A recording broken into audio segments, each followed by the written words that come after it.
going to spray some antiseptic, and then I'm just going to take off your plaster. Oh, dear me. Oh, it's very good. It's very good plaster. It's hard to remove. Yeah. Oh, it looks really good.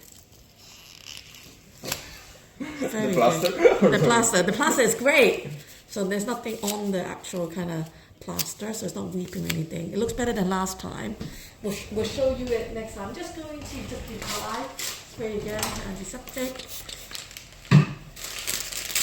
There is still some callus in that area, and maybe that you're generally walking kind of heavy loaded on that area, and maybe that long term maybe consider some methodic treatment.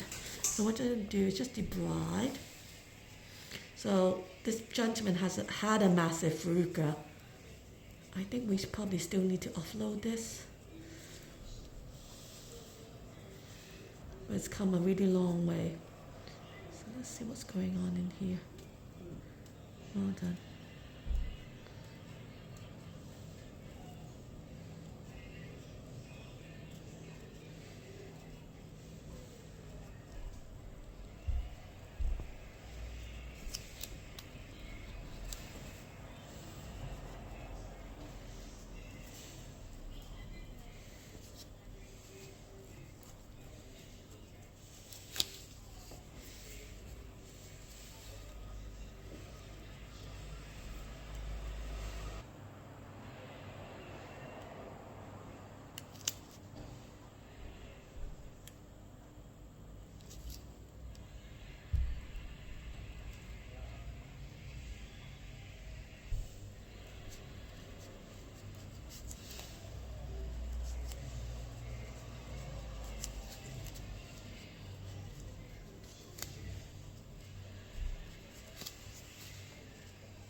Healing is almost complete. There's no open wounds as per se, and this is just, there was a bit of, for some reason there was a little tiny corn in the middle, and then that's just really kind of dry scab. There isn't any sign of verruca tissue, but the tissue is very fragile. So what we're going to do is we're going to put some just iodine on it, just to cleanse that area.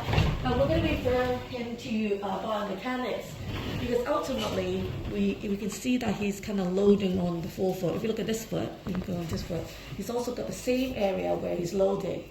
So we need to refer to biomechanics to offload this area. It will help with the tissue kind of repairing itself. But as I explained before, when he came in the second time around, it wasn't, when I stripped everything back, it didn't really look like kind of complete verruca tissue. It looked like more like kind of scar tissue. So I think that this will just help that area heal and not be as prominent.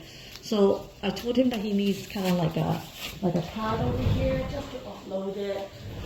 But hopefully the podiatrist can give him something a little bit more substantial that fits into his shoes, and then you just need to wear it all the time, okay? And then I'm going to virtually see you just photographs every week. So it will be the same time, maybe like Thursday, or in the next week or the week after next week? Every week, just for me to have a look closely. Kind of like before, you know how I monitored you before? And then on email. Yeah, on emails, yeah. And then we're just keeping an eye on it because we don't want it to grow back really, really big, right? Okay, fantastic.